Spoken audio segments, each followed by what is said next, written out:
Hi, this is Bermuda Schwartz with the Weird Al Yankovic Band, and you're listening to My Weekly Mixtape with Brian Colburn.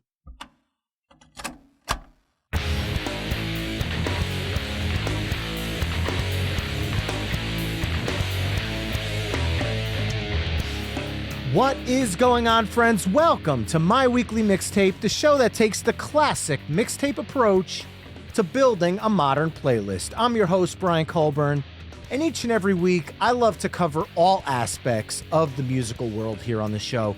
And I get especially excited when I get to speak with the people responsible for the soundtrack to my youth. However, my guest this evening isn't only a part of the soundtrack to my youth, he's also a part of my children's as well. Serving as the heartbeat of Weird Al Yankovic's band, it's my absolute honor to welcome the one and only John Bermuda Schwartz to the show. Bermuda, thank you so much for joining me this evening. Well, thank you for having me, Brian. So since this is your first time on the show, let's start with the basics here. What does the word mixtape mean to you? Well, the real origin, when we made cassettes for our cars before we had CDs or could burn CDs or didn't like every song that was on the radio, we made tapes of our personal mixes of the songs we liked. So we put together our own best of tapes. It was a mix of our best of songs on a tape, hence mixtape. You got the assignment. I love it. I did that too, and I did it with CDs as well. Of course. And we still called it a mixtape, even though it was a disc. By all means. And now it's made its way to playlists, and I still take a lot of thought into how I craft the order of the songs. It's not just throw a bunch of random songs on a playlist and hit shuffle. That takes all the fun and love out of it. Yeah. All right, so let's get into business here. You met Weird Al Yankovic through a chance meeting on the Dr. Demento show in a what I would call a right place, right time moment. And the first time you performed with him was in the studio playing Another One Rides the Bus on Al's accordion case. Did you realize at the time the musical fuse you were lighting during that moment? No idea. And I knew who Al was, of course, but I met him that night and literally began working with him that night. Unbeknownst to me, I had no idea what was to follow. And, we exchanged numbers. He knew I was a drummer, of course. And, I told him, you should have a band, and I'll be your drummer. Don't know why I said that. Just it was, again, right place, right time, right thing spouted off. Again, not something I say when I meet everybody, but there was just something said, you should see this guy again. And it was after that meeting that Al coined the term Bermuda for you based on Bermuda shorts? Yeah, that's the connotation, but I am not the first Bermuda Schwartz in entertainment. There was at least one other, and that was on the Rocky and Bullwinkle show. Oh, yeah. There was a Dr. Bermuda Schwartz who invented the Hush-a-Bomb, which was a silent bomb. Yes. And I don't know if Al referenced that specifically. I think it was more a case of Bermuda Shorts. But that same thing that spawned Bermuda Schwartz from Shorts obviously spawned that back with the producers of Rocky and Bullwinkle. And that was the connotation then, as it was almost 20 years later with me. Now, as important as Dr. Demento was to Al's career, one would have to assume that MTV played just as significant a role in making him a household name. Can you talk about those early days on MTV and the impact that exposure had on his professional trajectory? Well, the timing was absolutely right. MTV was in its infancy, as were we. And that was a place where that was like the only place you could see videos. And it was great. It was a great promotional tool, except not everybody really had gotten, entertainers hadn't really gotten on the video bandwagon. They sort of came a little late to that. And so MTV was hungry for product. And it was not any problem at all to play Al's funny videos, parodies of songs that they were already playing. But again, when I say the time was right for that, there's really not such a thing now. There are a million outlets for videos. The problem is, how do you get people, MTV had an audience and you had to watch MTV to see that stuff. I mean, that was the deal. Now there's a million places anybody can put out a video, but how do you draw people to it? Because people are looking in all sorts of different places. You can put stuff on Facebook and YouTube and, put stuff on your own website. There's a million ways to put that stuff out there, but how do you get people to see it? Because they don't always come to you. Well, they came to MTV back in the day. And we were there. And that certainly, that was huge. And the fact that Al, over the next couple of decades of MTV, still playing videos, Al was able to keep producing entertaining product and stuff that viewers wanted to see. And that got good ratings and spawned MTV to bring Al in and do some specials called Al TV. Yes. I don't know where he came up with that, but it seemed to work very well. And where he would play the videos that he wanted to watch, and he would take over for between 2 and 4 hours. He would have a block on there. And, of course, he played a few of his own videos, but he played all sorts of other videos. He did fake interviews. He would overdub like different character voices and stuff on these other, regular rock videos. I mean, it was just a fun thing. And those got great ratings. I mean, they were very popular. And those things are all on YouTube, and the fans still love them 30, 35, 40 years later. As a fan, that would be something that I would love to have a Blu-ray box set of, but obviously the licensing rights would make that nearly impossible between all the different labels and companies and artists you'd be dealing with in that situation. Yeah, that's hard to say. That's kind of the story of all product now, all video. I mean, do we need physical products at all? It's all out there, whether it's legal or not. And the quality's pretty good. I mean, it's and I hate to say it because I have a lot of CDs and I have a lot of vinyl and I have a lot of videos, physical product, but I rarely listen to them. I mean, if I want to hear something, I just go find it on YouTube or YouTube. Yeah, exactly.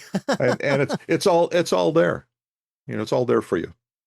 And before we dive into the actual music of Weird Al Yankovic, I want to let the listeners know all the songs we talk about tonight, you can find over on the episode page at myweeklymixtape.com. So we touched on Dr. Demento, we touched on the early days of MTV, and now I want to talk about a critical moment that I consider to be a pivotal point in Al's catalog, and that is the time period between Weird Al's self-titled album and In 3D, because his self-titled album was, dare I use the term, almost punk rock in its production style. Then In 3D arrives, and there's this tactical shift from Al's accordion-driven sound on the self-titled album towards making the songs sound as close to the original recordings as possible, which over the years has become his signature of an Al parody, where you can't tell if it's the original or the parody until the lyrics actually start. Was there a moment or a person that drove that transition?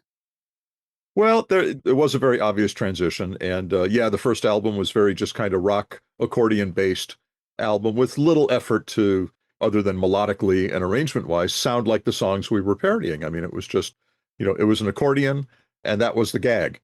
And, yet Ricky and I Love Rocky Road did very well, on MTV and as singles.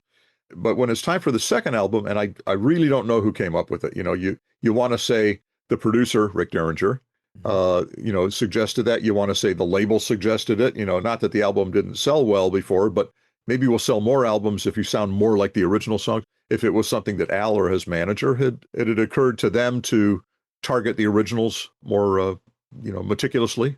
I don't know, but that was a turning point, and that was a huge leap in terms of popularity, in terms of sales, when we started sounding like the song, and the parodies, the song we were targeting.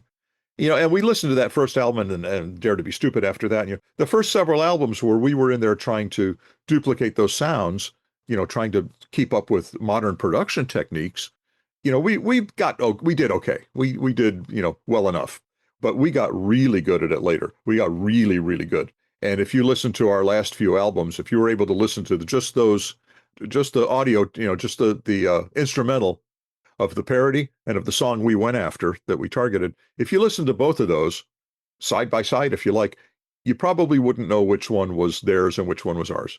We had gotten that good. And as a drummer, who basically, had very little melodic background, I had to learn a lot about programming. I learned sound design. I mean, and a lot of that came from you listen. But we'd always done that with Al. It's, well, listen to this song. That's the one we're going to parody. That's going to be the single. Well, that was the instruction, to listen. But that came in very handy in terms of honing our craft. And for each of us, I mean, we were all involved in electronics to different degrees, I probably came along the latest in terms of drum machines and samples and things like that. But I have to be immodest when I say I got really good at it. And I listen to that stuff. It's like, that's something I couldn't have done 30 years ago. Now, 30 years ago on In 3D and Dare to Be Stupid, you were doing this to tape. Was there a challenge in doing it analog versus when that shift went to digital and Pro Tools? Did it make life easier for the band to be able to capture those sounds and styles? From a production standpoint and a mixing standpoint, certainly it was easier once everything went digital. In terms of what we did, in terms of providing sounds and playing our instruments and stuff like that, I don't think there was a real difference. And I actually don't have a preference. And sound-wise, it all sounds great to me. People talk about the analog sound and all that, and I know where that comes from. And, I dare say you can duplicate that in the digital world. Not on MP3s, not listening on YouTube and stuff, but on a CD or a higher quality item like that, you can sound like vinyl. You can sound analog. But whether anybody wanted to do that or not, I don't know.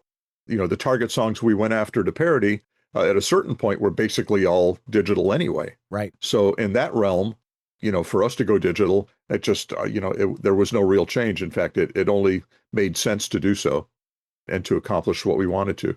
But I think in terms of editing and mixing, I think a digital platform and cutting and pasting and pushing buttons in and out and muting stuff and blending stuff was infinitely better than you could do on tape. I remember the old days when they'd be mixing songs and Al would record. This is a thing that a lot of singers do. He'd record 3, 4, 5, 6 vocal takes on something, and he would listen to each of them. He'd go home that night, listen to each one all the way through, decide which phrases, which sentences, which choruses, which words sounded best from which take, and he would piece them all together. And then he and the engineer would sit down when it was time to mix and comp the different parts from these different takes into one master take that didn't really exist before. Well, that was a lot of mute this and unmute that and pan, there was a lot of hands-on to make some of those things happen. There were some times where he split words. I kid you not. Wow. On the syllable, of course, but there were, I kid you not, because Al is that meticulous. And Al was lucky because we are all that meticulous. We didn't learn that, it's not like our bosses makes us, be really particular about things and do things exactly right. We were all on the same page. So he got very lucky, really, first time through, from first album to the last one to this upcoming tour with the same band. Because he likes us, we like him. And, it's a lot of fun. That's a lot of work. It's not, you don't just come in and just play and goof off. Well, it's supposed to look like that, but it's actually, it's a lot of work. And we're all very meticulous and persnickety about stuff and all that. And he hears that and that's why that's why the albums sound that good. That's why the videos look that good. He's been directing those videos forever. Well, not forever, since 1993, I think he directed his first video. And he knows what he wants and he knows how to get it. And what he wants is a good thing. And what he gets is a good thing. And that's why our videos were that popular. That's why the records sold the way they did. We sold a lot of records for a comedy artist. We've done very, very well. Oh, yeah. When I think of music videos, the first thing that pops into my mind anytime I talk about, because I went to college for broadcasting, so in shooting video and doing film and everything else, was the Amish Paradise video and the whole ending segment where Al shot it in reverse and then rolled the tape backwards to show everything. Nowadays, that would all be done digitally. But the fact that he had the wherewithal in a time when there was no digital effects and no AI and no CGI, to have the horses walking backwards, and meanwhile Al is taking the lyrics and literally lip syncing them. It was brilliant. Yeah, that's all of that would be AI now, of course. Yeah. But back then, what are you going to do? Well, you do it in reverse. You want it to look like things are backwards, or or it looks like everything's right until you see the horse and the carriage going. That's how you had to do it. And Al did it, and everyone else was. He always got good camera people, and everyone has always been on board with him. in terms of how he wanted to do stuff. He was very good at conveying what he wanted to do. Sometimes it was a case of showing, in the case of the Target song, their video, he would show them that video. He said, I want it to look like that, but instead we're going to have a monkey up here or something, whatever. And he was all about explaining it very carefully, how he wanted it done. And people were able to do it. I don't know if there was ever a time he wanted to do something and somehow it just couldn't be done. He's always been able to get what he wanted in those videos. And what he wanted was always good and was always entertaining. He has a real keen ear and eye and brain for what works and for what translates what he's trying to do, which is, add some humor to some of these songs in some cases. And whether it's a song that we're parodying or one of his originals, which also is humorous and very often targets some favorite band of his, it's supposed to sound like that band was doing that song. Now, legally, obviously, it didn't sound exactly like that. We didn't copy the parts. We didn't copy the song, but we got enough of the flavor, the production to have people think if Weezer was doing this song, that sounds like, like Skipper Dan, I think was a takeoff on Weezer. I don't remember which specific songs we kind of listened to get the vibe for that, or going after Hanson with If That Isn't Love, which Al then, of course, got, is it Taylor Hanson, to come in and play piano on that, just for some authenticity. Not like Ruben could not have done it, or not like, honestly, Al turned into a very good piano player. Not like they couldn't have done that. It just was very cool. There was some cachet in having Taylor Hanson come in. There was cachet in having Dweezil Zappa come in and do the opening solo on our Frank Zappa pastiche, Genius in France. It was just not like Jim West couldn't have done that, but it was very cool having Dweezil come in. I got to add two more to that list. Guy Fletcher, who is a former guest on this show from Dire Straits, when he was on, he talked about working on Money for Nothing and Beverly Hillbillies for UHF. And then in another instance, you got Ray Manzarek from The Doors to play keys on Craigslist. From the band's perspective, especially because in these instances, you're bringing the artists on board. When you're parodying and stylizing their sound, what's it like having them join in on the fun, for lack of a better term? Well, I mean, it's very cool. Honestly, now Guy did not, and Mark Knopfler was on that too. Yes. He did all the guitar on Money for Nothing, Beverly Hillbillies. Guy Fletcher did the keyboards, but they did that in England. They didn't come in and work with us. Okay. Ray Manzarek was up in the San Francisco area. Al went up there and recorded his parts up there. I was not in the studio that Dweezil or Taylor were in the studio, so I could have been. It just wasn't my day. Those were basically overdubs. Quick note, though, about Guy and Mark. Well, two things about Mark playing on that is our version of Money for Nothing was about 5 years later than his. Mm-hmm. And, of course, he'd been on the road and parts change a little bit. And so the part that the guy that wrote the song played on our parody while we're trying to duplicate what he did wasn't quite exactly what he did on his original one. In fact, I have a recording of us doing it with Jim on guitar, who played the part. And then you listen to Mark, and it's like, it's really close. It's not absolutely identical, but it's really close. I doubt most listeners would know the difference. And frankly, it's Mark Knopfler. I mean, you can't tell him it's wrong. It's not wrong. You can't tell him, oh, did you forget what you did 5 years ago? Come on, what is this nonsense?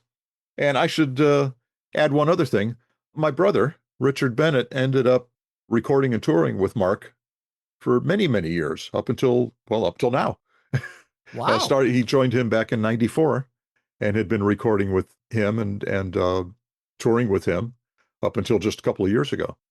And one other thing, the drums that I recorded our Money for Nothing version are in my brother's basement, which I gave to his son a long time ago. So there's all this kind of 2 degrees of Weird Al, Mark Knopfler, Bermuda's drums going on. But having those guys on there is very, very cool. I mean, if you go back to the original, and Jim West he didn't show up in LA quite in time to be on the first album. So Rick Derringer did all the guitars on the first album. So that first band really was me, Steve J, Al, and Rick Derringer on guitar. That's pretty cool. I mean, Rick's a great player. Oh, yeah. and a great guy. And he that was just very, very cool. Jim was kind of in the background, and we had a gig a couple of weeks after we did that first album, and Jim was already on it. So Jim was just, he was like this close to being on that. Actually, I think he played on Ricky and Buckingham Blues, which are 2 tracks we added later, and Jim was already in place. Rick did go on to do a few other bits and pieces throughout the next few albums, but at some point he stepped back into the producer's role, let Jim do what he does best as well. And Rick produced our first 6 albums, produced everything through the UHF soundtrack, and did a great job. In the meantime, Al is watching everything and absorbing, and Al, on the very next album, Off the Deep End for 1992, steps in as producer and does a great job, because he knows what he wants. He either knows how to get it or how to tell the engineer how to do it, or to say, I want it to sound like this thing, and maybe he'll bring in a recording of something that he wants something to sound like, so the engineer knows how to tweak it. But Al got very good at doing that stuff as well, and could certainly sit down and engineer an album if he was so inclined. I want to dive into something you were talking about earlier. Could you walk me through how the band deconstructs an artist's style to honor it so perfectly during Al's originals, however, not stepping on the toes of the original songs? Because in a style parody, and I'm just going to use Dare to Be Stupid and Devo, for example, because Devo has gone on record saying it's essentially the best Devo song that Devo didn't write. I don't care how much studio wizardry you have, without the proper gear and without the proper miking techniques and all the other stuff that goes involved, those sounds are going to be so difficult to achieve. Can you talk about how that comes about for each and every style pastiche that you do? Well, of course, listening to the sounds you're trying to get, and then knowing how to get them. In my case, for a long time, I was dealing strictly with acoustic drums. I would go out and buy different drums and cymbals to approximate the sounds as best I could. Now, guitar player, bass player, keyboard, patches and outboard gear and all that stuff, you have to know what they do and all that, but you have to also have the gear. Sometimes the guys went out and bought specific guitars or, products to make those sounds. They say, well, I just, a patch on this keyboard I'm going to have to buy this other keyboard that's capable of making this sound. And that was what we did. So, as it turns out, I ended up with a lot of equipment. I still have a lot of equipment, honestly. 90% of it I don't use because I don't, one, we've stopped making new albums. The last several recordings we did were pretty straight ahead drum sounds. Mm-hmm. And what I use on the road, I get one kit I can take out on the road. I don't get to change drums for every song we do. My drums are not electronic where I can change the patch and suddenly my whole drum kit sounds different for this next song. Well, like it would for a keyboard player, a guitar, or a bass player. They have the luxury of doing that. I have to have drums that will basically work on every song because that's what I've got. I don't have the opportunity to change it. That's not something they can do very effectively out at the soundboard. There's only so much they can affect my drums. So, it's not something I can leave up to them. Consequently, I use very, I dare say, average sounding drums, meaning my snare drum wouldn't sound out of place on anything we do. It's not tuned so far one way or the other to a specific song where, oh yeah, it works great for that song, but it doesn't sound quite right on the other 18 songs they're doing in the show. I have to have something that's like, yeah, that works, it works for that song. It sounds great on that song. Sounds pretty good on that one. It's got to work, the whole way. And those are decisions I make. Nobody had to tell me to do that. It's just, I know going in, it's like, I better have a kit on the road that's going to work for everything we play. Well, when we go in and record the songs in the studio, we do have the luxury of picking and choosing gear and making specific sounds as close as we can. And, I get as close as I can, and there's a certain amount that the engineer has to take it from there. But there's certain things I bring in, and I would go into the studio and bring in 2 or 3 different kits, maybe 5 different snares, maybe 30 cymbals. I would bring different cowbells, different tambourines, whatever we needed. I really would go after those sounds. And, and whatever I didn't have in my arsenal, I would go out and buy it. He said I was ready to record, but I never sold any of it. So I've just built up this arsenal of stuff, which honestly, I'm just not really using anymore. I'm not using the bulk of it. I'm using just very sort of normal gear. I have all sorts of sound effects and whistles and horns and bird calls and stuff. And some of them were used once. And that was it. You should just set up a kit on the stage that just has every drum you've ever used, just kind of this massive. We don't play stages that big. Well, we do, but we don't. No, there's no. You need room I for bring actually everybody I have a very modest setup. I really do. Yes. And was even toying with the idea of shrinking it a little bit. And I would think of all the songs we were doing and say, I can't even lose like one cymbal or one tom or something. It's got to be this. And there were times I had slightly bigger kits and I kind of played a little, I found ways to use everything, which wasn't always good. So I've found a setup that I've been using steady for, well, now 30 years. And I use different drums, but the actual, the piece count and the layout has been the same for the last 30 years. Wow. And has served me very, very well. I can't get too crazy on it. I never find myself limited by it. It's the right setup. And for the drummers out there, it's a basic 5-piece kit. Kick, 3 toms, snare. I've got 5 cymbals up in the air, a ride, 3 crashes, and a china. Hats, of course. I've got a cowbell. When we're doing songs that require a cowbell, I have a cowbell sitting right above my hi-hats, so I can go back and forth between that and the hat. It's just a matter of about 6 inches. And then I've got electronics. I've got my electronic pad up there, which had evolved from, now it just plays sound effects, but back in the day, I started using electronics on stage, I guess the early 90s. On the 92 tour, I first brought out a Kurzweil rack sampler, meaning that was the electronics, that was the brain behind a Kurzweil keyboard, just no keyboard. And when I say rack, it fits like in a 19-inch wide vertical rack or whatever. In this case, it sat on top of a big road case that I had. And so I had all sorts of stuff in there, but I triggered some of the tracks that went to the front of house, some of the tracks that we used, the percussion things and stuff like that. Those all came from me because I had the most capable piece of gear to do that. We weren't really, we always ran video and stuff, but we really didn't have the kind of sound capabilities with just a straight video, whether it was a U-matic or later a Betacam tape, or later DVD. We just didn't have all the sound options on those yet. Eventually, we went to proper servers that sent out video and audio, multi-channel audio, and that Al can configure. He knows how to do all that stuff. And that took over my having to hit a pad to trigger a song, for example. But my stuff was so, just to play like sound effects in a tambourine or hand claps or something like that, was so over the top. It was ridiculous. Well, it eventually got down, once I had the opportunity to I was relegated back to just some simple sound effects and percussion. I went back to a much simpler, smaller, sleeker, more compact, less expensive situation, and less to hook up. I had to hook up all these other things. I had a separate pad that talked to the Kurzweil. Then I had to get a second Kurzweil because if the first one went, the show went down. So I bought a second Kurzweil and I had the two of them, one on top of the other. It was getting out of hand. I'm so glad the video servers came in and someone runs those and we all just listen to those instead of me having to start something. If something goes wrong, it's my fault.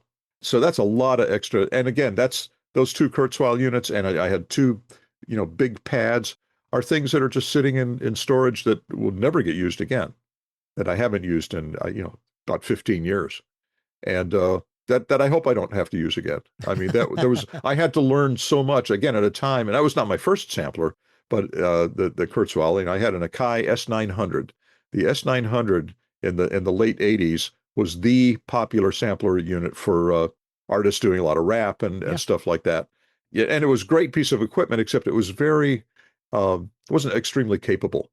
In other words, the RAM in it was it was very small amount of RAM, meaning, depending on the sample, you couldn't necessarily have a sample on there. If I wanted to have a sample of a cymbal with a nice decay on it, like a 10-second decay, like a real cymbal would have, it wouldn't do it.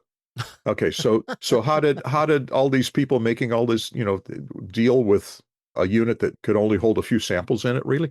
They would have stacks of these S900s in the studio to all at once generate all the sounds you could because one unit couldn't handle it. Well, the Kurzweil could do that. It was certainly capable of doing that.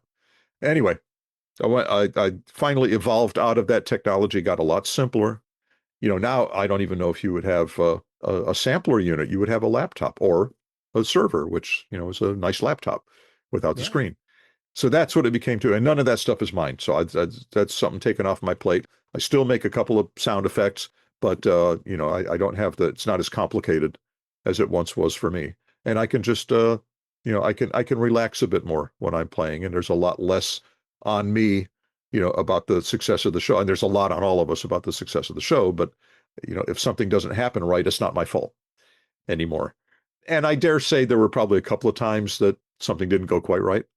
But that's not why it was taken away from me. It just, there were better systems and things that Al could deal with if he needed to. Like when we go out and start a tour, and he's got a video, a whole series of video montages put together, and those allow us to change costumes between songs. Sometimes a video will run while we're playing a song. Anyway, what he'll do is on these sections between the songs where we've changed costumes, he pays pretty close attention to how the audience responds to certain clips that are in there. It's a montage of all sorts of different clips. He pays attention to, well, we're already all in our costumes and there's still another 90 seconds worth of video. This is ridiculous. I'm going to cut it down. So once we're on the road, he can go in and he adjusts all that, and he modifies it and tailors it to the show. And if something, if one of the costume changes, if it's a little too tight, he'll put something back in. Oh, you need another 30 seconds? We'll put this clip back. So the first week or two or even 3 are dedicated to massaging the video content. Again, Al does all of that. And by the time, someone that comes to see our first couple of shows will see pretty good shows. But if they were to come back a month later, it would be probably a slightly better show. If they're like really meticulous, if they really observant about the video clips, they might notice that there's some changes, things like that. And we have some super fans that come to a lot of shows, and they know when something's been taken out or when something's been added, because they're that intent on what's going on stage and on that screen. They just know every little thing. And, they're that devoted. They're that into what we do. And that's cool. I mean, they're as into what we do as we are. Can't beat that, right? No, that's, we should all be so lucky. Amen. And before we move on, Bermuda, I just want to remind the listeners that they can hear all the songs we're talking about tonight in this discussion over on the episode page at myweeklymixtape.com. We were talking about the sounds that you create. I want to dive into your mind as a writer, because in a lot of these original tracks, yes, you're emulating an artist's sound, but you also need to get inside that original drummer's head and write a new song as if you were them. So 2 examples that come to mind: Stuart Copeland of The Police on Velvet Elvis, or Brad Wilk of Rage Against the Machine on I'll Sue Ya. How do you get into these artists' heads if you don't know them personally, listening to an entire catalog saying, Stuart here, because Stuart Copeland is not a drummer that you could probably figure out a pattern for, if you want to put it that way, because he's a very eclectic drummer. I mean, you listen to the stuff he's done with Oysterhead, he kind of improvises a lot. How do you get inside that mind and put it out for a Weird Al song? Well, again, listen. You have to listen. And the idea is not necessarily to play exactly what they played, but sometimes there is a signature thing. There's a little signature fill or a push that they do. And I try and incorporate those without just stealing parts. But yeah, absolutely. Getting inside their head. And that's fun. It's like I get to be that drummer. I get to be a lot of drummers.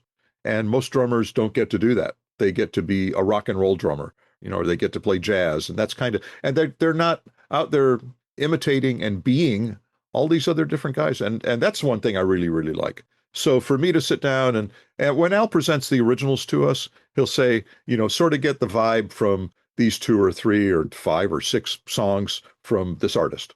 And that's kind of what we're doing. Obviously melodically don't duplicate anything exactly, but the flavor, the sound, just the attitude of the song.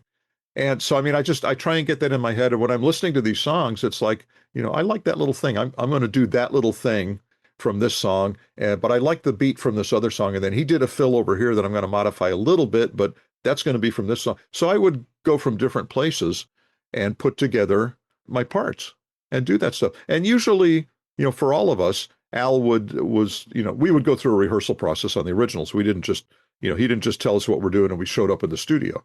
the process on the originals is that Al would do his own demo, sometimes just on a little keyboard. Maybe there'd be vocal. It just depended what the deal was. Sometimes he got more imaginative. There'd be drum tracks on it, drum machine track, just to give us an idea what the song was, what the arrangement is, the tempo, and melodically what he's trying to do. We would listen to that. We would get together as a band then with him and rehearse those after we'd listened to his demos, and we would record band demos with Al. So now Al's got, a full band version with him of that song that he can listen to and sort of, oh, this is really close, or, that's exactly what I want. Or, he would massage those parts with us a little bit, by email or over the phone or whatever. And we would then get together in the studio and usually run through it once or twice if we had any changes. Sometimes we'd go in and just start playing and recording, and, because he'd say the demo was great. Let's just, let's do that just like on the demo.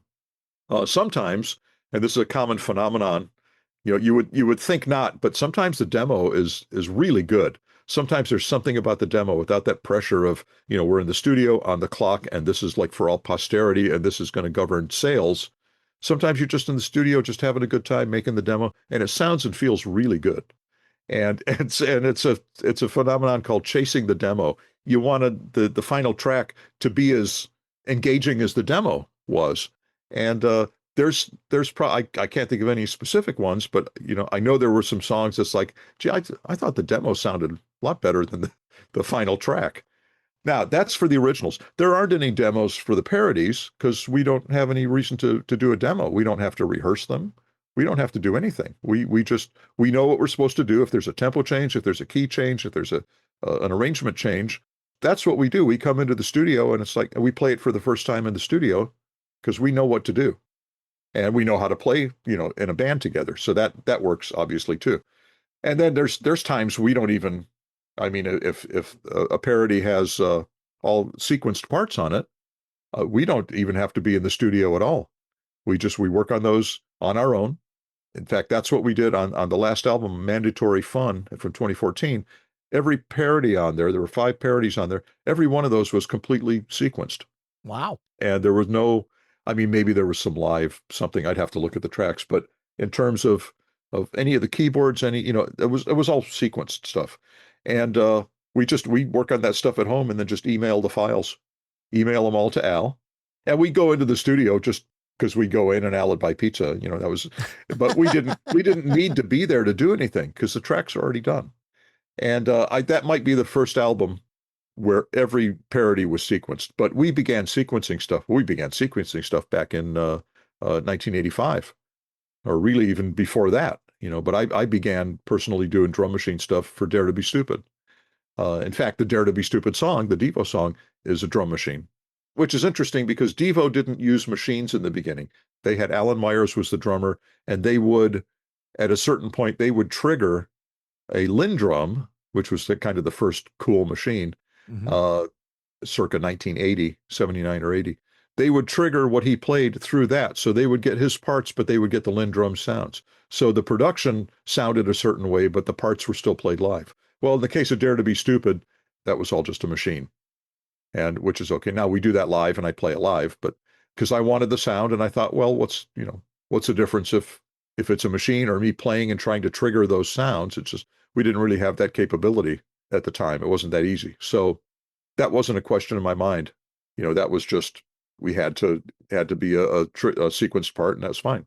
And so there was almost always at least one or two or more sequences on these albums. And again, that had a lot to do with, didn't all in my case come from machines. I at some point, actually, and starting I think in '89 for UHF, I had a sampler and I had created sounds. I had that Akai and I had to create sounds, which was not easy without a computer. Yeah. A lot easier to create sounds on a computer, load them into a sampler, or trigger it through a unit out of the computer. But that's where we first got into. That was the very earliest kind of sample stuff for me. And by the mid '90s, and certainly by '99, by Running with Scissors, and thereafter, I had gotten into computer-based samples. And originally those were triggered out of my Kurzweil. I would create MIDI files for the sequence of the song, triggering the samples I had created. So I would basically play the drum and percussion parts into the recorder, into Pro Tools or whatever. With the push of a button, I'd have 8 outputs on the Kurzweil. And if I had 8 more parts, we would come back and we would do it a second time and trigger like a different set of samples to make up the difference. But then that turned into, from being a piece of machinery that I brought in, that turned into me just creating the files myself, knowing what the resolution for Pro Tools was going to be, which I think was 192 instead of 1644 is CD quality. Yes. Well, you recorded a higher resolution than that, and it was something 192, which is many, many, many times what it needed to be. But that allows you to massage things without getting all sorts of artifacts in the sound. The higher the resolution, the more you can play with it. So I would create files, in that resolution, send them off to Al, and he'd walk them into the studio. We'd meet him there. We'd hear it all together for the first time as a band, while we're just sitting in the control room, eating pizza. And that's what it became. And which is fine, as long as I'm creating and making the drum parts, I'm happy with it. I think that's why I got into machines in the first place. I realized if I didn't do it, he would go find someone else to come in for those tracks to handle those drum parts. And I didn't want that. I'm the drummer. And if I'm not playing it, I'm going to find a way to create it the way the producer did on the song that we're going after. If there's people out there doing it, they're a little ahead of the curve than we are, we could certainly figure it out. And like I say, we did figure it out. We got really good at it. We got really, really good at it. And I dare say that I could, without having a template, without saying, well, you listen to blurred lines and reproduce all of those parts and sounds. That's easy. Well, not easy, but I can listen to it and I know when I've got it and it's done. Well, if Al said, we're going to do this and I want you to create sounds and stuff from scratch, you don't have any template or kind of thing to go by. You make the sounds and do it. I would feel comfortable doing that. I wouldn't have felt comfortable back in the 90s probably doing that. But like I say, I grew, and I got to thank Al for that. I mean, he didn't ask me to. I just knew that if I wanted to maintain my position as the person responsible for the drum sounds, I would have to grow as he was growing, as we were all growing, as the artists that we were going after with the parodies were growing. So we're always like chasing them, and we're chasing that technology, and we got good. We got really good. So what would you say over the years was the hardest drum sound for you to reproduce? Well, there was one that specifically I had to go outside and get. I went, we were doing Imagine Dragons instead of, Inactive. Yeah, we did Inactive for Radioactive. And I had sort of all the parts and stuff, but there was just, I wasn't able, with AI now, it would be a little easier to pull the drums out and get a better idea of what it sounds. It's not perfect technology, but it could be done in a pinch. Well, I didn't have that. And I was really, I wasn't happy with the sounds I was getting for the snare on that. And I didn't know why I wasn't happy with it, but I just knew it wasn't the sound on the record, and it wasn't a sound that was going to be okay in my mind. It wasn't something I wanted to bring to Al and say, well, here's my snare, and that I cooked up, and for him to say that sounds nothing like the one on the record, that we're going after. So I reached out to Daniel Platzman, their drummer, Imagine Dragons drummer, knowing that he may not have had anything to do with it, but I mean, the way I presented it was, is there any way you can find out what that snare sound, give me some direction on it, and I've never ever reached out to anyone before and asked for their help, but this is one I want to get it right. And I haven't got it. I'm about 80% there, and that's not good enough. And I hadn't heard back from him. And I'd already pieced together the whole song and a snare that I thought maybe would work, that in a pinch. And the day that I was getting ready to send the parts in, I got an email from their guitar player, and he had sent me at length the snare, a verse and a chorus worth of snare from Radioactive. Oh, wow. The actual snare. And listening to it, it was nothing like what I had cooked up. I could not hear at all what was going on there. First off, there was a whole thing where there was a sweep that led up to like a reverse sound that leads up to the hit. There's a sweep that led up to that. But then there was a gap between the sweep and the snare hit. I didn't hear that at all. I mean, it wasn't even a question of the sound of the hit. It was this other part too. So I thanked both of them profusely, of course, and put that together, for the whole song, made a stem of the snare for the entire length of the song. And when I sent that in, I said to Al, I said, this is the snare from the Imagine Dragons song. Do not compress it. Don't, EQ it. This is actually the snare from the guys in the band. So that was pretty cool. And honestly, if I'd been able to hear that and hear what it did, I could have gotten pretty close. But I couldn't. I would have never. It wouldn't have been exact, and you would have listened to it. Al would have listened to it as the producer, and listened to it and goes, it doesn't feel the same. It's not quite. There's something not there, and what was not there was this little sweep that leads up to it. This little, almost like a reverse echo thing they used to do, back in the day. And then this little gap. For some reason, there's just a little tiny gap between that and that. It's very strange, very, very strange to hear it. And it's like, I never would have got that. Never, ever, ever. But that's the only time that I really had a tough time with something and reached out. That's not to say I didn't spend a lot of time on a lot of sounds. I mean, there were things that were perplexing and took a while, but I got them. There was nothing so impossible that I just gave up on it. Well, except for Imagine Dragons. It's like, I didn't quite give up, but I was ready to give up. And I thought, I'm going to give it one more chance to try and get the right sound. I'm going to ask them for it. And they did, which was very, very cool. It's going to make me listen to it a completely new way now. Well, it's, it's just, knowing that that's the one tie-in, a direct tie-in with the original band. That's their drum. Now, earlier you were talking about when the band works on original music, and I would be remiss if I didn't talk about my favorite Weird Al song of all time, and that's the stream of consciousness known as Albuquerque. Ah, indeed. The lyrics on my original Running with Scissors CD become a written apology from Al. Like, that's how long this song is.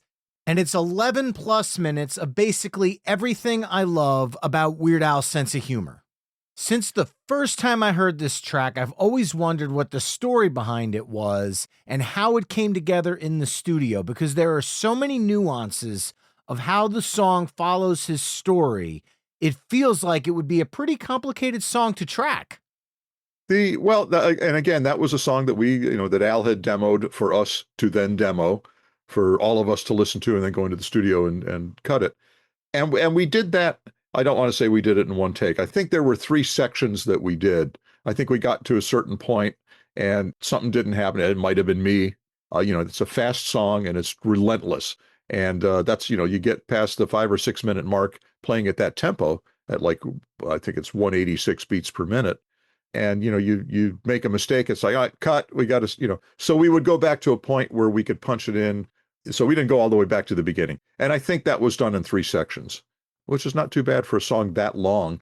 But again, the parts aren't that hard. It's just relentless. It's just, it just beats you up. So, and I felt bad for having to kind of start over because you got bass and guitar player, that's as hard as what I'm doing. It's like, they're going to hate me. But we got that done. The fun part though was to come when we would do it live in concert. It's been my white whale. I've never seen it live. As many times as I've seen Al, that song has just evaded me. Well, you would see us then. Part of the gag is because it's a stream of consciousness sounding kind of a thing. And there's a point later in the song at about the 9 or 10 minute mark, I guess, where Al just sort of pretends like he's forgotten where he's at and makes us, he says, stop, everybody. And says, I lost my place. We got to start from the beginning. And so we would go back to the beginning and play the song again. So we get about a 10-second break and we'd have to start over. And then we would get to a certain point and Al goes, I remember where we're at. And then we would pick up, where we left off kind of, because again, the music is all the same. So whether it was 2 minutes in or 10 minutes in, we're still playing the same parts. So he would just kind of pick it up, where we left off. So the song would become about a 14, sometimes 15-minute experience. Now, we always did this at the end of the night. So we've already been on stage for an hour and a half or more. And now we got to do this song that's already long and that's now become like 14 or 15 minutes long at the fastest song we do at the end of the night, and it's like, oh, Jesus Christ. So there was one night where we started over and Al just kept going and we did the whole song again. we we did. It was about 18, 19, 20 minutes long by the time we finished the whole thing. And I know I've got a recording of it somewhere. I know I've got it written down somewhere. And we're kind of like waiting for him to stop and then like jump ahead where we left off. And he just kept singing the song. And that was a tiring night. I was going to say, that feels like something that should be released digitally. I'm just throwing that out in the universe. And the good news is it's just as hard for him as it is for us. So it's not like, he was having fun at our expense. I mean, he was getting beat up too, but he just kept going, and I guess thought he would be funny. And I think, certain members, a lot of the audience has been to multiple shows and they know the bit. And so they saw a very special performance that night as well. They knew past a certain point that it looked like we were going to do the whole song again. And we did. Anyway, that's just that. There's a couple of little fun concert type things like that. Not a whole lot, but I mean, we already do a long show. We already do like 2 hours and 2 hours and 10 minutes, something like that. We can only stretch something or throw something in, that changes things by 5 or 10 minutes. That's hard after that length of time. And we're going to continue to dive into the live show in a moment here, but I just want to remind everyone listening that all the songs we're discussing tonight, except for that live version of Albuquerque, can be found on the episode page over at myweeklymixtape.com.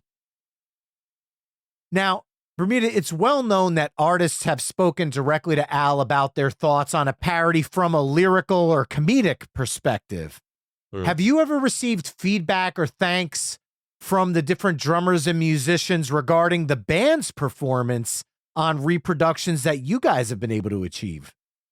I know some of the drummers that I've parodied. I don't think I've ever had a comment from any of them, good or bad, which is fine with me. I don't want Chad Smith to tell me that our Chili Peppers parody, didn't sound like him. I don't want to hear that. I think I did pretty good on that, on Bedrock Anthem. Oh, I was going to say, you nailed it. Oh, thank you. Thanks, Chad. I mean, Brian. But I've run into the few of the drummers that I've parodied, but it's never really come up. The guy in Cherry Poppin' Daddies, Tim Donahue, I'd run into him and I said, we did a parody of Zoot Suit Riot, called Grapefruit Diet.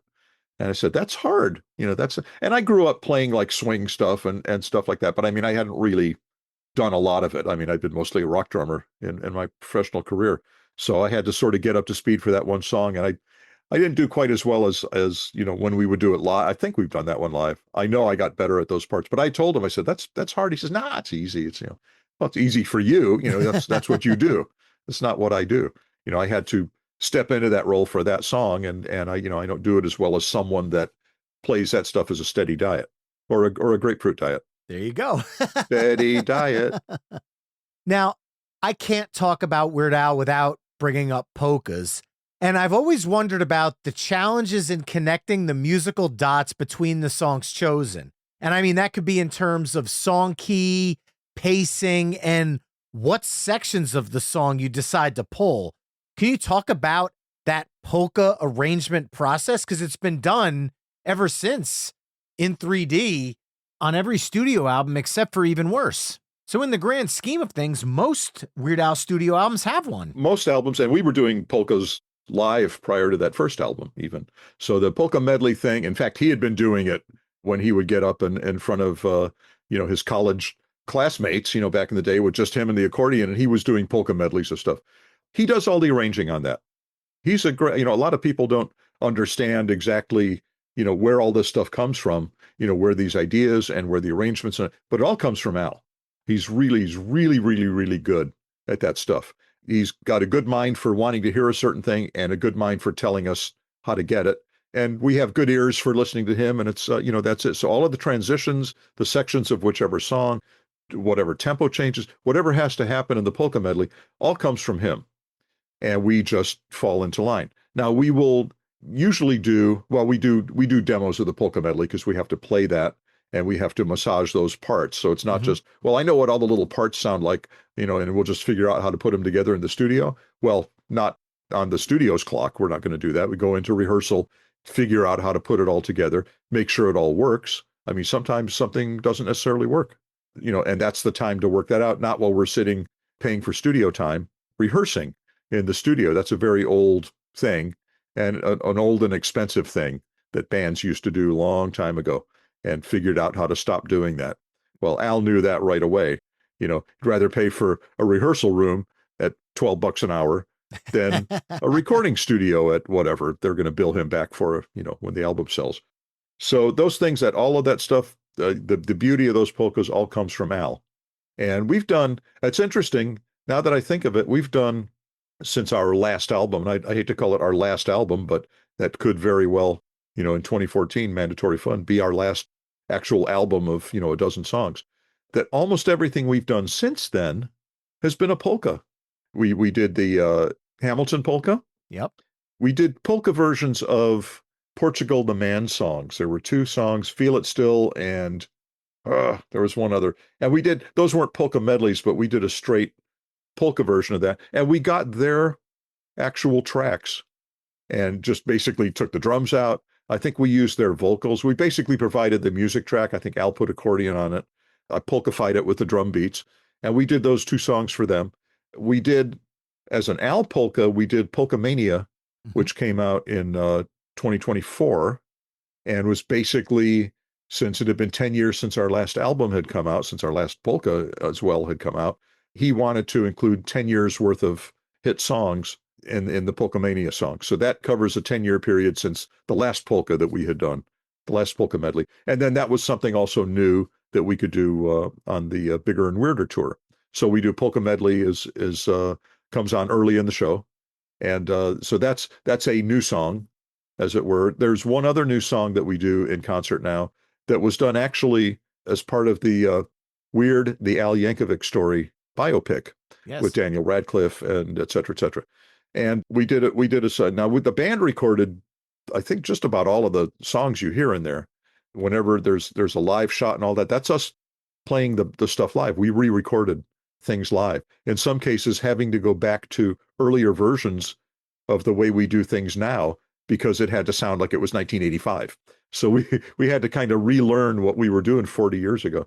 But there was a new song in there that played over the ending credits called Now You Know. Mm-hmm. And it's Al sort of talking about, how all this stuff you just saw in the movie, none of which is true. Talking about, well, this happened, don't spoil and it's absolutely true. And now, and none of it was true. But actually, it might be more interesting than the truth. I don't know. I thought it was a great movie. Oh, I loved it. I thought it was done really well. I thought the acting was really good. You don't necessarily, it helps to be an Al fan, but you don't have to be an Al fan to appreciate it. It's not like silly and misguided and poorly done. It's very dramatic at times. I mean, it's very dark at times, but I think it's really, really well done. The pool party scene in that movie is one of the best uses of cameos I think I've ever seen. Yeah. And it's interesting, not only were there people in there portraying, well-known people, there were well-known people in there as well. You had Conan O'Brien playing Andy Warhol. Yep. I mean, that's really cool. You could have got someone else to look like Warhol, but no, it was cooler to have him do it. It's funny that the other people that they got to try and look like Alice Cooper and, the other people in there, and Pee Wee Herman, didn't quite really, I mean, but it was okay. You knew who they were supposed to be. And there are a lot, I still look at that scene and I still think that's somebody from the B-52s in there. They're supposed to be like, Cindy Wilson or something. Anyway, but we do that song, Now we do that live, which is a fun song to do. So that's something new for the tour as well. So there is the danger of going out on the road and not having very much new product in a long time. But there's also our fan base is with us. And not only that, it's grown a lot. I'm not sure how that's happened without the benefit of any new albums. I mean, there's been some new things happening, but an actual album and a theme tour and stuff like that, we haven't done that.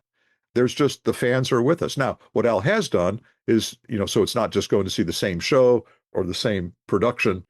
He's changed that up a little bit over the last few years. We did a couple of tours where we were kind of stripped down. It was the self-indulgent vanity tour, meaning, it was just originals. And he thought, we didn't need costumes and we don't need videos, and we'll just sit there and play for 2 hours.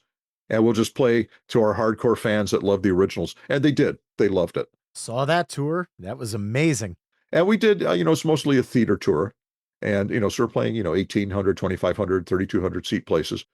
One of the tours we did in fact, the tour we did for Mandatory Fun, we didn't tour when that came out. We toured the next year and the year after, 2015 and 16. And we played the Hollywood Bowl here in LA. We did 2 nights at the Hollywood Bowl, in fact. And we played during the summer, and the Hollywood Bowl, I guess that's partly their concert season. And so they said, well, if you're going to play here, you're putting the orchestra out of work. You have to hire the orchestra. You don't have to have them play with you. You could just pay them off, but they have to be paid. So Al says, no, they can play with us. They'll write the charts, right? They said, oh yeah, they'll do what they need to do, but they're going to play on every song that you play. And he said, okay. Again, not the first time an orchestra's played behind a rock band, but that was, we got paired up with an orchestra, and a great orchestra, I should add. And we rehearsed with them that day. We were in the middle of the tour, and we rehearsed with them that day and went through everything, and it was great. It really sounded great. And we did the show, and it was great.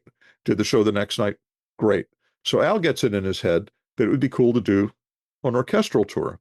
Okay, so this is 2015 or 16. The problem is he already has this Vanity tour in mind for 2018.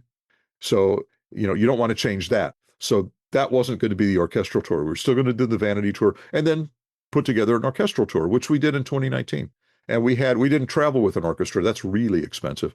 But we would have, sometimes there was an actual real orchestra, like the Colorado Symphony or the National Symphony out in Washington, D.C., an existing proper orchestra, or they would put together a bunch of people from the union, and they put together, 40, 50 people, and it would be what they call a scratch orchestra, and they all had music, of course. They would rehearse the show during the day, but they would rehearse to a track of us playing the show. So we didn't have to do an entire show and then come back and do an entire show. Granted, they did, but, violin players and stuff like that don't put out quite as much energy as we all do, certainly not Al. Right. So they would rehearse to a performance of ours, and then we would play together for the first time that night, that show. And there were a couple of areas, metro areas, where we would play around, and we would have the same orchestra, like we'd come back in a month and play that same area, and it'd be the same orchestra that would play. In LA, we played a lot of famous players, played in the orchestra, were hired to play at the Greek Theater in LA, which is a 6,500 seat outdoor amphitheater, very cool place. So we played before. And just not with an orchestra. It was just really cool to have them. So we had, what was interesting is there was the harp player that night was, I believe, Dorothy Remsen. Dorothy played the harp on the end of the Ricky song in 1983 that we recorded it. Wow. And here we are on stage with her in the orchestra, 40 years, whatever later. That was pretty cool. That's a full circle moment if I've ever heard one. Yeah. And not a lot of those. I mean, but that was a cool one. That was, so it's funny, I was there when she recorded that because I was hanging around the studio. I have photos of her from there, so I know I was there. And so I had met her, it's just been however many years, 30, was it 2019? So 36 years, close enough, 40. But anyway, that was pretty cool. And I made sure to bring Al out and reintroduce him, because that's not something we would have thought of, running into people that had played on our records before, but it happens. It's a small circle of pros that everyone works with, and as do we. Now, those 2 tours probably served as almost, I don't want to use the word palate cleanser, but as a little bit something outside the norm from what you did for many decades leading up to them. Given those outside the box songs that showed up during those runs, are there any songs in the band's catalog that you've never played to date that you would personally love to break out of the show? No, there's reasons that we don't play certain songs, and because they're not going to be not workable as is. One of those, a classic one, is Hardware Store. There's just no way that Al's going to be able to sing, because he didn't sing it live. It was comped. It was put together from several takes, that whole little bit in the middle, Garden Tweezers, that whole thing where he just lists off all this crap in the Hardware Store. There's no way that could be done. And we had talked about, well, we'll play the song, and when we get to the part, we're going to slow it down and just do it as kind of a ballad, a very acoustic little thing while I just talk through it, and then we'll pick it back up at the end. And we decided not to do that. So basically, that's a song, unless we completely change the whole song, and then it's not the same song. Then it's, if you're going to play the song for the first time, play the song. We've done Dare to Be Stupid as a completely different type song, because we've been doing that since 1985. So that's something to change up. That wasn't, we weren't forced to do that. That was a creative decision. Hardware Store is something that if we changed it, it would be because we were forced to change it, not because he would want to change it, not because he wants to do the song so badly that he's willing to change it, and then now you're not doing the song that people like anymore. Another one that we maybe could, but I extremely unlikely. Genius in France would be very difficult. Yeah. And there's so much going, and it's not that we can't play it because we recorded it. Of course we can play it. It's just vocally, there's a lot of stuff going on. Arrangement wise, there's a lot of stuff going on. And we didn't record that in one pass by any stretch. That was done like in 16 or 17 pieces because there were just some hairpin turns that we knew up front. We're just going to do this section, then we'll piece it together with that section. Again, this is where Pro Tools comes in. It makes that very easy, seamless.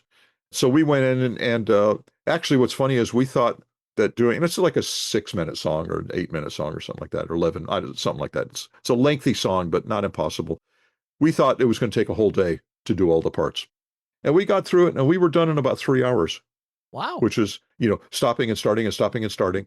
And we were done and Al's like, oh, well, I guess we can start working on tomorrow's songs today. So we got a little bit ahead of schedule. And not that he didn't trust us and not that he didn't think we could do it. We all pretty much knew that was going to take a lot of work, but we had rehearsed it. And, we'd rehearsed it and done it. There's a demo of that. I think there's an Al demo. I'm sure there's an Al demo. That's how we knew what he wanted to do. There's a band demo, I believe. And then we came in and did it. So we had played the stuff and were ready to do it. And it went very smoothly. Went smoother than a lot of songs, a third the length, that didn't require all those hairpin turns and all the Zappa weird phrasing and time things and all that stuff. And that was a very fun song. That would be so cool if we could do that. I know the fans would love that. It's just, I don't think we can do it justice. It already replaces like 2 or 3 songs, and it would have to just be great in order to pull it off. I mean, if I had to vote for, I don't know if I could vote for it. I would hate to be the guy that insists that we do it and then we find out it doesn't sound that good, after all, without stopping and starting 17 times.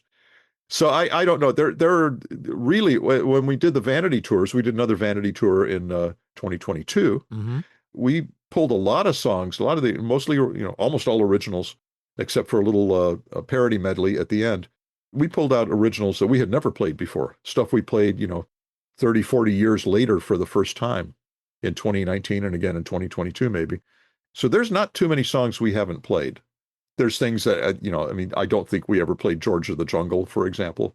That's not really an Al song, right. But it's on an album. But that's one of those tracks that, I keep a list of what we've done live. And at some point when we started doing it live, so I don't just check it off, it's like, gee, did we, for a song from 1985, did we play that in 1985 or did we not play it until 2019? So I put the date so I know it wasn't live until 34 years later. So I don't know if there's any really that, there's a lot of songs. I'm perfectly happy with the selection of songs that we get to play. I mean, there's way too many than we can do in a single show or in a week's, the fact that the Vanity tours, every night was a different show. Maybe there was a song from the night before, but there were a bunch of different songs that were not the night before. Every list of songs, 16, 17, 18 songs, was different for every show on each tour. And Al had written those all out in advance. We all got those set lists in advance of the tour, which in 2022 was like 100 and some odd shows on it. It was, a lot of, and he had all of those. And I don't think there were ever any changes. It was whatever he wrote out in advance. Those were the set lists all the way to the end. He had a basic set list for the tour that started in 2025 in May of 2023. Like literally a few months after we finished that tour, he sent a set list, this is what I'm looking at for the next tour. And it's almost exactly what we're doing. So he's got a lot of stuff in his head. He plans stuff out. He knows what he wants, and we do it. So the songs that he pulled out that we hadn't played before are songs that he knew we could do justice to.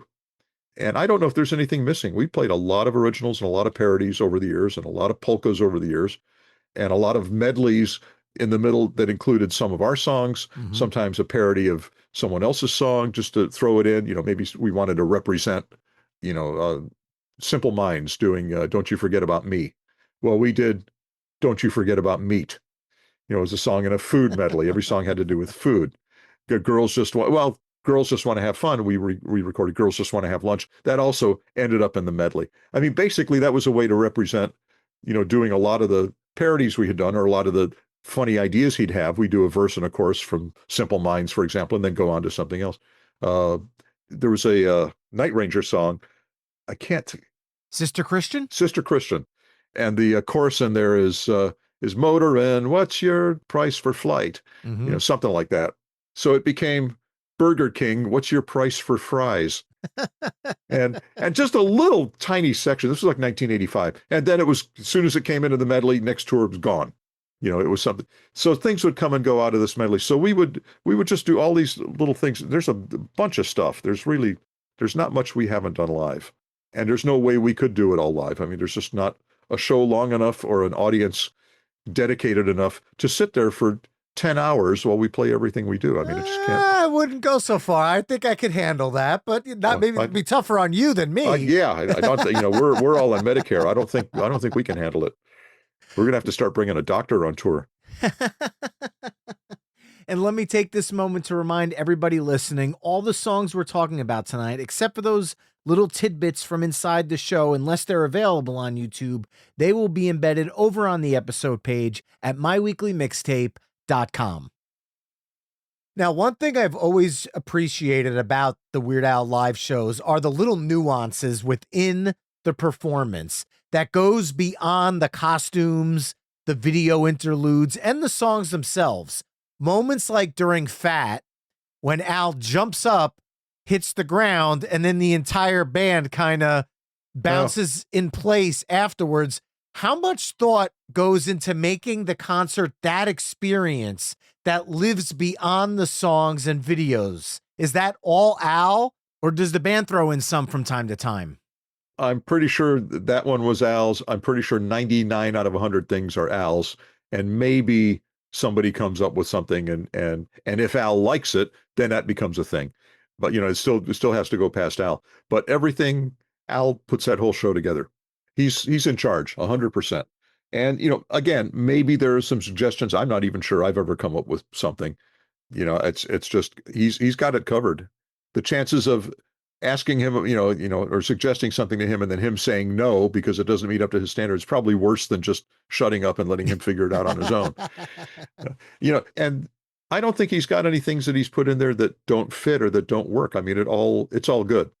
I mean, but he's just that thorough, and he's that good about what he wants and how it comes out. And again, we're all on that page. You want us to jump up, if I could jump up, I would do it too. I mean, I can't physically do that from my sitting position, but I would certainly be on board. And no, honestly, nobody's really watching me in the back anyway. They're focused on Al, and and there's two guys next to him, Jim and Steve are on either side of him.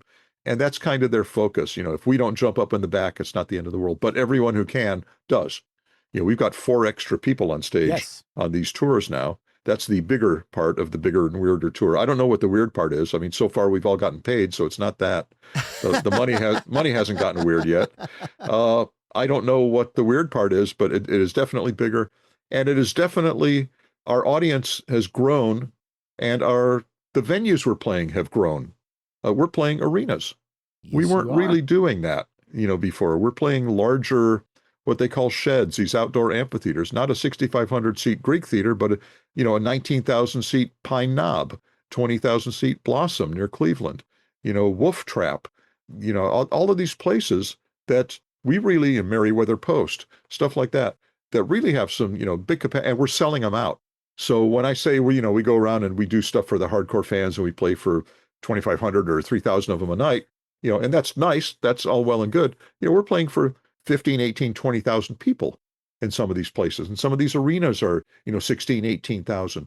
And again, I'm not sure exactly what happened. It's not for, because we've got new product out, but things are growing. We're attracting new fans, and we're playing bigger places and filling them. And that's a very cool thing.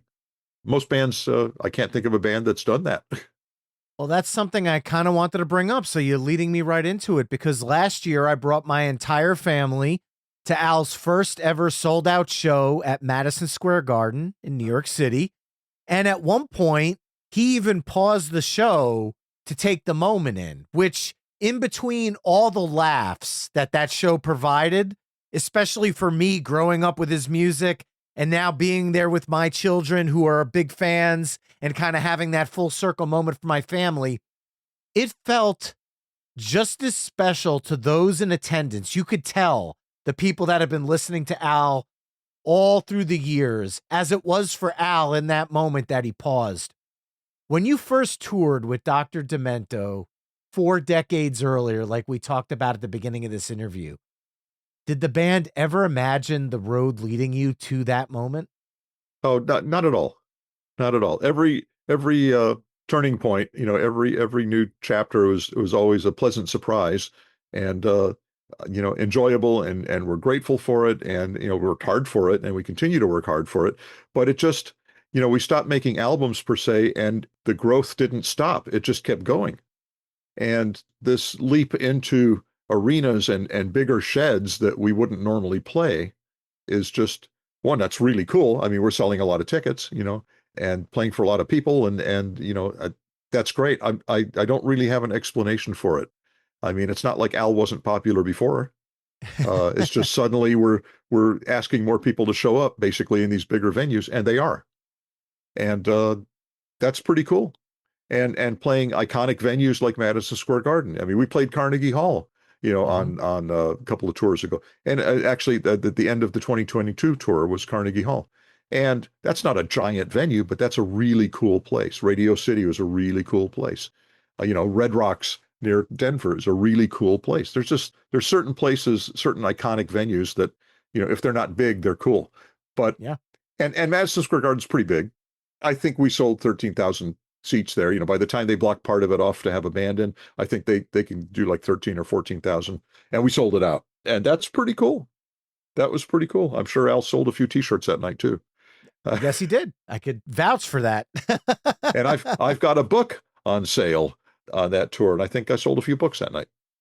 Now, the next 2 questions, I'm going to apologize in advance, but after every Super Bowl, I inevitably see posts about how the world needs a Weird Al halftime show. Has there ever been any remote discussion beyond social media discourse that could give fans just a glimmer of hope that this could one day maybe be a possibility? You would think so, and we would hope Al has enough mainstream appeal, but that's one thing to sell 18 or 20,000 seats, and it's another thing to take a 10 or 12-minute block on international TV where ad dollars are at stake and eyes on the tube. Will people sit through 12 minutes of Weird Al who are not already fans, who didn't deliberately come there to see Weird Al like they did at Madison Square Garden? Are they going to stay tuned in? Are the advertisers going to appreciate it? And they have some pretty good artists on there that attract eyes. I don't know, I would like to think Al is as mainstream as them, but in the bigger picture, in terms of, will the advertisers go for it and the networks and all that? I don't think so, or they would have done it already. I don't think I've seen anyone on there where I thought they're not as well known or well liked or, whatever as Al. I don't think that's happened. I think Al is probably in there somewhere with most of them. And that would be a very cool thing. I don't see it, happening, but it would be very cool. I mean, I will be there if it does. Well, Weird Al has had gold albums, #1 singles. He's won Grammy Awards. On this very show, I hosted an episode with Patreon mixtaper Philip Bergman, where the two of us made a 20-song case for why we each believed that Weird Al should be inducted into the Rock and Roll Hall of Fame. Is that something that's ever crossed the band's mind over the years? Because you would be a part of that as well. Well, it should be, yeah. I mean, one, there are a lot more opportunities for the Rock Hall than there are for one shot at the Super Bowl. Yes. So the opportunities are there. I don't see why not. I believe you have to have been releasing albums for 25 years, and that's the qualification, which is not hard to do. So we're certainly, Al is certainly qualified. I don't know if it was a popularity contest. I think our fans would have us in there. If it was a question of, go to this petition and we'll pay attention, whatever the petition says, we'll do it. They would go in there and Al would be in. It doesn't work that way. There's a committee there in the Rock Hall, and they make those decisions based on certain popularity, of course, to a certain point, longevity in the business, maybe contributions to rock music. There's a lot of different qualifications for being able to get in. It's not strictly a popularity contest. I believe they have some sort of a machine at the Rock Hall, and you go there and you can like nominate people. And again, it's for fun.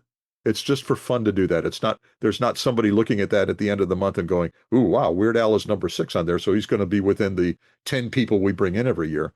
If it worked that way, Al would have been in already. So I think that would be very cool, though. Now, that said, I have been to the Rock Hall and took a tour of it, and it's pretty cool. Enjoyed it very much. And it would be cool if it happened. I don't know. I think he deserves it. I could not agree more.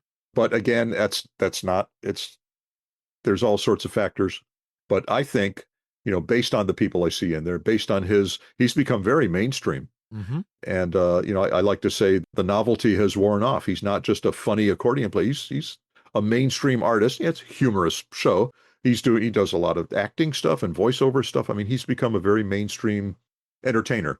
Agreed. And for that reason, you would go, yeah, but there's a lot of people that are mainstream. So I don't know. I don't know. It could happen. Again, there's a number of people that get inducted every year, and it's certainly possible. So we'll see. And I'll be there for that too. I hope. Now, Bermuda, as a member of Al's band and having played on every single record he's released, is there one that stands out to you as a personal favorite? I mean, I always say that my favorite album is the last one we did because, one, it's the most current, and two, it represents our best work as a band. And Al as well. I mean, he's gotten really good. For example, a lot of his early songs, and he will admit this, were about food. Eat it, fat, girls just want to have lunch, et cetera, et cetera. I mean, I love Rocky Road. I mean, a lot of songs about food. And you almost don't, I mean, that's almost not happening anymore. I mean, I don't know if there's anything quite like that on the last, 2 or 3 or 4 albums that we did. So he sort of got out of that phase. And I don't know if that means the songs were better or worse, but, I think they're good, though. I think as he put more thought into stuff, and not just, well, any song that has the word love in it, I'm just going to change it to lunch. Led Zeppelin, whole lot of lunch. We used to do that live. Stuff like that. Easy to see why that was never released. But I mean, that would be kind of the formulaic sort of a thing. If it has this word, then it becomes lunch or whatever it is, and I'll just make a song about it and it'll be funny. And Dr. Demento will play it and we'll just make sure we have 1 or 2, good lead singles on the album. It's fine. I mean, that's not to say he didn't care about what he put out. I think he just got more dedicated about what he put out in later years, and the tracks became more important. They weren't just sort of like, it's an album cut. That's not why they're buying this album. They're buying it to hear Eat It or Dare to Be Stupid or, whatever, like a surgeon. It became more important that every song stand on its own. There was nothing on there that was throwaway. So, and in that respect, then I would say the last album, I would say Mandatory Fun is the best album for that reason too. I will also add that going into that, Al knew that was going to be his last album with the record label. That was the last album on the contract, and he knew ahead of time that he wasn't going to re-sign with them. That, well, frankly, albums just weren't selling anymore. Physical product just was not selling. There wasn't a reason to have a label behind you to distribute product because people weren't buying it. And if he wanted to record something, he could certainly do it on his own and put it out there through Apple Music or whatever, Napster at the time or whatever, and promote it on YouTube or whatever it was. He could do all that himself. He didn't need the label to step in there and work with these other entities. They're all designed, iTunes, Apple Music. You can just be an independent artist and get your stuff on there. That wasn't always really quite the case. It always helped to have the label in there to negotiate a release date, so you could talk about the debut and then the label helped coordinate all that. Wasn't happening anymore. The artist could do it, and Al could do it, and Al has done it. So he knew that's where things were headed. They were already there, and it was just going to get, in terms of physical product, it was just going to get smaller.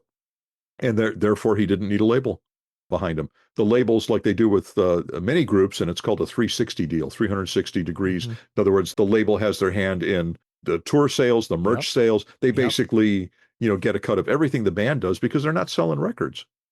so the label can't profit from that. So, but they still, they'll get bands in there, and there'll be some product, but when the band goes out, and hopefully makes money on tour, the label makes money from that. And and the band makes less. And it's just, for some bands that may be an attractive deal. I think for others it's like, we're giving money to the label and we're just not, we're not getting anything for it. They're just taking it because they signed us. So that's something Al doesn't have to worry about. And we never had the label involved in any of that stuff. They were never involved in our tour revenue or any of that stuff. So that's always been Al's business. And the records have always been the label's business. And as they began to not sell records anymore, Al realized he didn't need a label. So I have to follow up then. It's been 12 years since Mandatory Fun. Even though there's no labels involved, there have been some singles, and you can argue that the weird soundtrack with the re-records is conceivably an album, even though it's a compilation of sorts with the new song and other soundtrack elements, similar to what UHF was with the and other stuff. Considering the wealth of music that's out in 2026 that's ripe for parody, do you foresee any new Weird Al full-length albums in the future, or was Mandatory Fun truly the curtain call for that era? I think that's the last album of 12 new songs. Al is free to record a parody or 2 or 4 if he wants, or originals or whatever. We can certainly do that, but we're not under contract to come up with 12 songs before it can be sold, before it can be marketed to the fans. And that's the real constricting thing. That was always tough. It's like I got to cook up songs, and sometimes it was easy and sometimes it was hard. And now it's neither. Now Al can do what he wants when he wants it. And it just happens that there have not been any parodies in the last, 10, 11, 12 years now. And I'm not aware that he's necessarily looking for one. If if he hears a song and it pops into his head, an idea, and it's not about food, he might, he could certainly do it. And he might say, you know what, we're going to do a parody. I'm going to release a parody. We haven't had a parody since 2014, let's do this. I think it's going to be good. We'll do a video for it. But that's completely up to him. And honestly, the touring schedule is enough for me. I don't miss the recording demo process at all. It's not like I'm dying to get back in the studio. Going out and performing this stuff live is really, I think, what we all enjoy, most. It's fun to go in and record, but it's work. It's a job, and there's a lot more focus in the studio than there is, there's a lot of focus on stage, but it's not quite, parts don't have to be absolutely 100% exact. They could be 99.4%, and that's good enough. But in the studio, it's got to be 100%. Right. Because it's going to stand the test of time. People can listen to it over and over. That music's going to outlive all of us. But the performance, being in the moment in the audience, seeing us play live, if it's not 100%, it's okay. Now, we can't be 95%, the fans will know. We'll know. Al will know. We all know. If I'm not playing 100%, I know it, even if Al can't really tell. And I think he can. But, not that he's listening to me, but if there's something I've done that's so egregious out there that people can hear it, I might hear about it. And he'll say, what happened to you? Did you fall asleep? Did you drop a stick? Did you, whatever. But that's really rare. That's really rare. But I'm happy with the performance schedule, and I like playing drums. That's the idea, is to play drums. Not to, it's not surgery about going into a studio and punching in little parts and stuff like that and editing stuff together. And, it's playing live with people, for people. And that's what I enjoy. So I don't miss the concept of not putting out an album. If that never happens, that's okay. And I would sort of I'd like to see a parody or something come up again. It's possible. Anything's possible. But I'd love to see that happen, because I'd like to get back and make sounds. It's probably going to be not something I play drums on, but that I create drum tracks for. Mm-hmm. And I was very proud of what I did in terms of sound design, in terms of concocting sounds, in terms of listening to something and not even knowing what that producer did to get those sounds, but listening to it and in my head and with my library of samples and with my ear, being able to say, I hear there's a little bit of a rim click on that snare, and there's a little bit of a sort of a sounds like a single dark hand clap, maybe. I don't know. I'm going to put some of these things together and see if I can. And son of a gun, then I've got that drum. I've got that snare all of a sudden, because that's what the other people did. I didn't know that, but I listened and figured, well, what can I do to do that? And undoubtedly, it's the same in some cases. I mean, those are the elements of the sound. And in other cases, it's like, I'm 97% there, and once it's in the track, I think it's going to be great. And even their original producer on the original song wouldn't know the difference. And it's like, that's okay. I can get away with that. But I try not to get away with stuff. I try and do everything 100%. And I miss doing that stuff. I miss the challenge of creating sounds like that. And there's nobody else, and I'm in some other bands in town here, but there's nobody else that's really doing stuff the way we do it with Al. Well, on top of recording and doing the live shows, you're also the official band historian. You've run WeirdAl.com since its beginnings in the mid-90s, and you've released 2 books, Black and White and Weird All Over in 2020, and Lights, Camera, Accordion in 2022.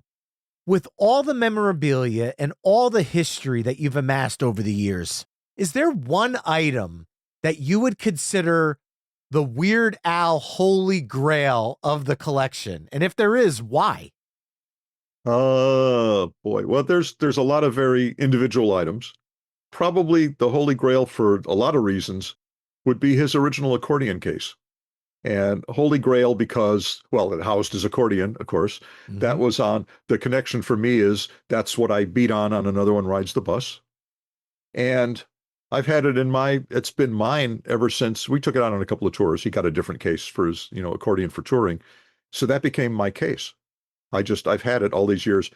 I just gave it back to him last year, and I can't say why, but I gave it back to him. It didn't happen. What was supposed to happen didn't happen. And he asked me if I wanted it back. And I said, no, just keep it. Because all of this stuff I've got is going to him anyway, in the end, in someone's end. If he passes away before I do, I don't know what to do. I guess his wife and daughter might want it. I hope so, because my wife doesn't want it.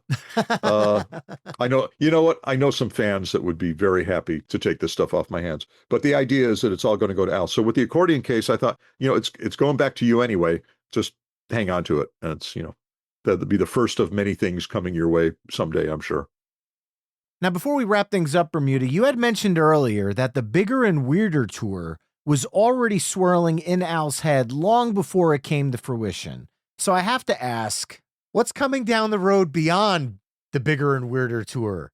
Is there another ill-advised vanity tour coming, or something else that maybe you can't say yet? It hasn't been discussed. I really don't know.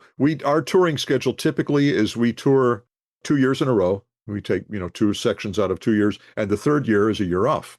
So 2027 is scheduled to be a year off. I assume that we're going back out, and I assume that will be in 2028 and 2029. But I don't know. I mean, there's not, this tour is far from over. I mean, We're not technically even in the middle of things right now. So it's a little too early for Al to say, or to, I think, have a concept that he wants to pass on about what's next. I don't know if we go back to the vanity tour or not. I think he liked that. He liked the simplicity of that. But I think he likes the show as well.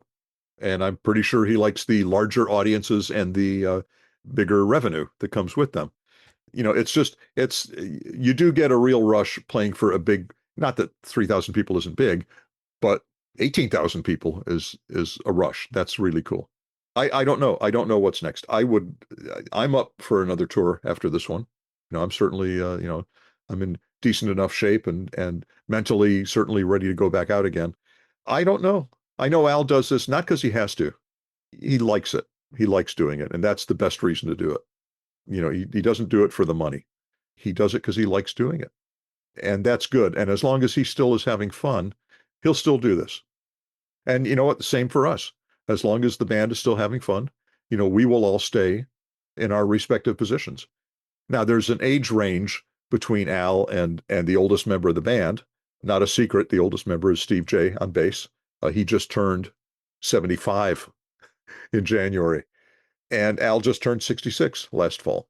So there's quite an age, and being the youngest guy, he's, you assume he's in the best shape and the most amenable to being out on this schedule and performing every night and stuff like that. I mean, he works harder certainly than all of us up front there, and he's still having a good time. So I would like to see that continue. I'm still having fun. Is Steve or even Jim or even Ruben, and they're older than me as well. Are they gonna, still want to go out and do this kind of schedule? 5 nights a week in 5 cities for, 18 weeks? I don't know. That's hard to say. I mean, there was probably a point where I just don't want to do that anymore. Not yet. I'm not there yet. So if Al wants to go out again after this, I'm pretty sure I'll be there. And I would like to see the rest of the guys there too. That's the band. That's what people want to see. It's not like going to see Journey and you think you're going to see Steve Perry up there. And it's like, no, it's this other guy who has, I think, now been replaced by another guy. And it's like, well, yeah, but we're still Journey. See, the contract says we're Journey because the keyboard player owns the name. So we're Journey, right? So no, Steve Perry up front was Journey. That's Journey. A lot of bands like that, I guess. Now you can't replace Weird Al. You can't have someone come in and sing his songs and say it's the Weird Al show when it's not even Al. But all of us, honestly, we're all replaceable. And I think the fans would still enjoy it. And but I'm going to hang in there as long as I can, and as long as I want to, and as long as I'm having fun. And it's still fun. And I'm looking forward to this tour, this May through October tour that we're doing this summer. And it's going to be a lot of fun. Got a couple of little changes in it, but it's going to be fun. Oh, little tease there for everybody. Well, Bermuda, this has been such an incredible discussion. I want to thank you for your time, the decades of music and laughter, and most importantly, for joining me tonight on My Weekly Mixtape. This has truly been an honor for me. Well, my pleasure, and you're very welcome. And I hope I didn't say anything too stupid or that's going to get me fired. I sure as hell hope not. And if it is, tell me and I'll edit it out before it airs. How's that sound? Okay. Thanks. The one and only Bermuda Schwartz, everybody. And remember, you can hear all the songs we discussed tonight over on the episode page at myweeklymixtape.com. If you have suggestions for future episodes of My Weekly Mixtape, feel free to hit me up, myweeklymixtape@gmail.com. You can connect with me on social media at myweeklymixtape or use the contact page at myweeklymixtape.com. You can also become a Patreon mixtaper at patreon.com/myweeklymixtape. It's free to join, and there's several tiers there available if you'd like to support the show a little extra. If you listen on Apple Podcasts, Spotify, YouTube, wherever it is you listen, please leave a 5-star review, give a thumbs up, hit the subscribe button, drop a comment, do all the things. Help spread the word about My Weekly Mixtape to other music fans in your life. Once again, my name is Brian Colburn. This has been My Weekly Mixtape, and until next time, enjoy the tunes.